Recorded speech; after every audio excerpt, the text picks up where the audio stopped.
আমি প্রায় 5 দিন ঈদের ছুটিতে আমার গ্রামে ছিলাম, মাঠে ঘাটে চলেছি, মানুষের সাথে কথা বলেছি, সকলের মধ্যেই একটা স্বস্তি আমি দেখতে পেরেছি এবং সবাই উৎসাহ উদ্দীপনা নিয়ে, বিশেষ করে এবারের নববর্ষে আপনারা দেখেছেন যেভাবে শুধুমাত্র ঢাকায় না উপজেলা পর্যায়েও যেভাবে নববর্ষ উদযাপন হয়েছে, মেলা হয়েছে।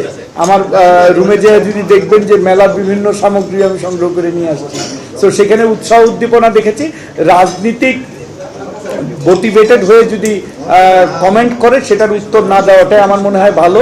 এটার উত্তর দেওয়ার কিছু নাই, জনগণই বলবে যে তারা ভালো আছে কি না, তারা স্বস্তিতে আছে নাকি।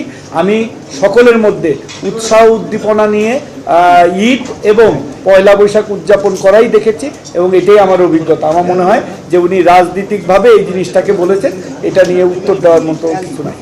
আপনারা জানেন যে গতকাল রাতেই ইরান থেকে ইসরায়েলে হামলা হয়েছে, আরও অস্বস্তি মধ্যপ্রাচ্য সহ সব জায়গায় চলছে। এই চ্যালেঞ্জগুলো মোকাবেলা করাই কিন্তু আমাদের সবচাইতে বড় কাজ, যেটা আমাদের নিয়ন্ত্রণের বাইরে।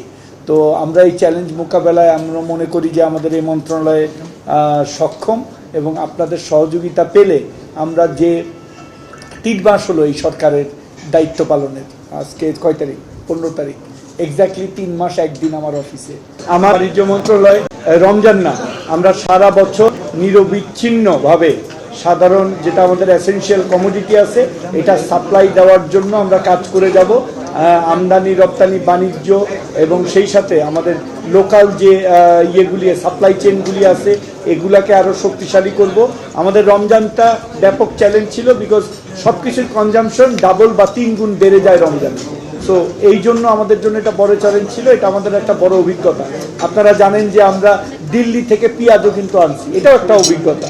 এবং সেই সাথে আমাদের তেল, চিনি সহ নিত্য প্রয়োজনীয় প্রত্যেকটা জিনিস বাজারে অ্যাভেলেবেল ছিল এবং দাম ঊর্ধ্বমুখী না নিম্নমুখী ছিল। সো এই চ্যালেঞ্জগুলো আমরা পার হয়ে আসছি। আপনি যে 2টা প্রশ্ন করলেন, আমার মনে হয় যে আমার এখান থেকে যে খাদ্য মন্ত্রণালয়ে এই চালের ইয়ের ব্যাপারে প্রশ্নটা করলে উনি সঠিক উত্তর দিতে পারবে, আর কৃষি মন্ত্রণালয়ে জিজ্ঞেস করতে মানে ওনারা আরও ভালো উত্তর দিতে পারবে। আমার মন্ত্রণালয়ের কোনোই থাকলে আমাদের কোঅর্ডিনেশনটা আমরা করব। ওনারা যেভাবে লাইন মিনিস্ট্রি, বিকজ আমাদের প্রত্যেকের লাইন মিনিস্ট্রি যার যার কাজ আছে। আমাদের বাণিজ্য মন্ত্রণালয়ের কাজ হলো বাজার ব্যবস্থাপনাটা এবং বাজারের পণ্যের সরবরাহটা নিরবিচ্ছিন্ন রাখা, বিশেষ করে আমদানি করে যে পণ্যগুলি আনা হয়, সো আমদানি পণ্য আর লোকাল কৃষি পণ্য এবং খাদ্য, এটার 2টা লাইন মিনিস্ট্রি আছে অনেক বড়। আমার মনে হয় তারা কমেন্ট করলে ভালো হবে আর কি, এবং তাদের কাছ থেকে আপনারা এই কমেন্টটা দিতে পারবেন।